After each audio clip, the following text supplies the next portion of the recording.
Muli ay isang mapagpalang araw ulit mga kalakwatserong farmer natin dyan. Yan. So ngayon nga po maaring ang ating mga video ngayon ay shift to ano talaga to farm. Yan, mga ganitong ano. Ngayon po, ito tapos na yung ating ano, itong aking kulungan. Ito yung ating brooder room. So pin-repair ko na po to kasi ngayong araw ang dating ano po. Hinihintay ko na lang yung dating ng sisiw. Ayan. Ang katunayan ay first time ko pong mag-aalaga ng sisiw, no, ng broiler. So yan, kung hindi ka pa nakapag-subscribe at kung gusto mo itong mga ganitong klase ng video, ano po, ay please don't forget to subscribe. Okay, para may makuha po kayo mga idea, lalo na ako sa mga first timer. So ako na yung nauna. Ang setup ko nga pala dito, ayan, na-i-upload ko naman na yung ano, una kong video kung paano ko ginawa ang kulungang ito. Ayan, meron tayong fan in case na uminit ng husto. At nakabalot na po ng ano yan, talagang nakaprepare na. Nakabalot na ng paikot ng sako na tinahi.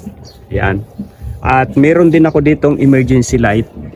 Ayan. So kabilaan po yan, in case na magka-brown out sa gabi, ay may ilaw pa rin po sila. At ito nga po yung setup ng ating kulungan. Semi-automatic po yan. Sana all. So yan yung mga gamit ko na nakatambay lang naman. Ginamit ko na. Ayan, balik na tayo dito. Ito na po yung broiler ko ngayon. Tawag dito. Ito yung aking brooder room. At meron pa po ako ditong isang lata na manual na painitan. Bukod dito sa tatlong ilaw na tigwa 100 watts po yan. Ngayon po kasi ay malamig, no? May bagyo, katunayan may bagyo po. Kaya pinainit ko na po itong ating kulungan. So ang setup ko dito ay bali 4. Ayan. 4 na tigwa 100. Pero dito ay ito yung brooder room natin. Dito muna natin sila palalakihin ng 2 linggo. No, ayon sa mga research natin, kailangan may ganito. Kaya sinunod ko na rin, ginaya ko na rin lang. Ayan, so ito yung ating kulungan na walang amoy. Ito po ay first time ko talagang gagawin. At ang setup ko ay ang ating sapin ay ipa ng palay. Kasi ang palibot po dito bahay. Kaya titingnan natin kung uubra ito, no po. At testing muna tayo ng ng 100 sisiw, no, sa ating first time na gagawin. 100 agad. Okay. So yun, abang-abang mga kalakwatsero, at naka-ready na rin yung ating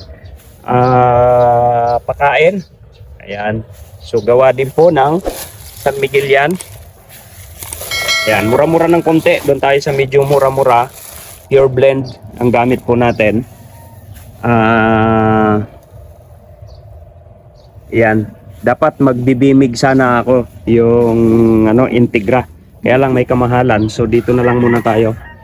Testing lang naman. At saka may i-reveal din po ako kasi meron akong first time pero nagre-research ako. Meron po akong isang gagamitin na probiotic. No? Titingnan natin kung ano yung magiging kalalabasan nito. No? May probiotic po tayong gagamitin. So reveal natin yan next time kapag maganda yung tawag dito, maganda yung kinahinatnan. Ayan, sa ngayon ang malamig po, walang araw sa labas at umuulan, no, makulimlim. Ngayon ang ating room temperature ay 30 dito.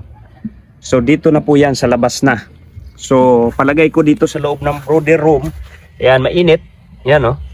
Dito sa loob ng brooder room natin, palagay ko nasa 32 ito. Yan, nasa 32 Celsius degrees. Which is, yung po yung, yan, dito medyo malamig sa kanto. Pero okay lang yan. Yung po yung ideal temperature, ano po, ng ating mga sisiw daw. Yun yung research, ano po. Actually, mayroon pa nga 34. Pero titingnan natin kung ano yung magiging behavior ng ating ng ating mga sisiw dito sa ganitong setup.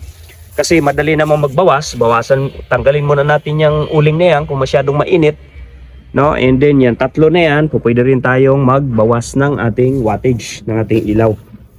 Okay? So medyo may kainitan na talaga dito sa loob. Dahil ang nasisense nga nito 30, no? 30. Yan, no? 30 Celsius degrees ang ating room temperature sa ngayon. Kaya medyo maganda to. No, medyo maganda ang ating temperature. Malalaman natin yan mamaya. Dahil alam ko to masyadong mainit yan. No, sa 100. Tatlong 100 watts at saka meron tayong cooling na nakaalalay. Lalo sa gabi kasi mas laging malakas ang ulan sa gabi. Okay, so sa ngayon abang-abang na lang mga kalakwatsero pagdating ng sisim.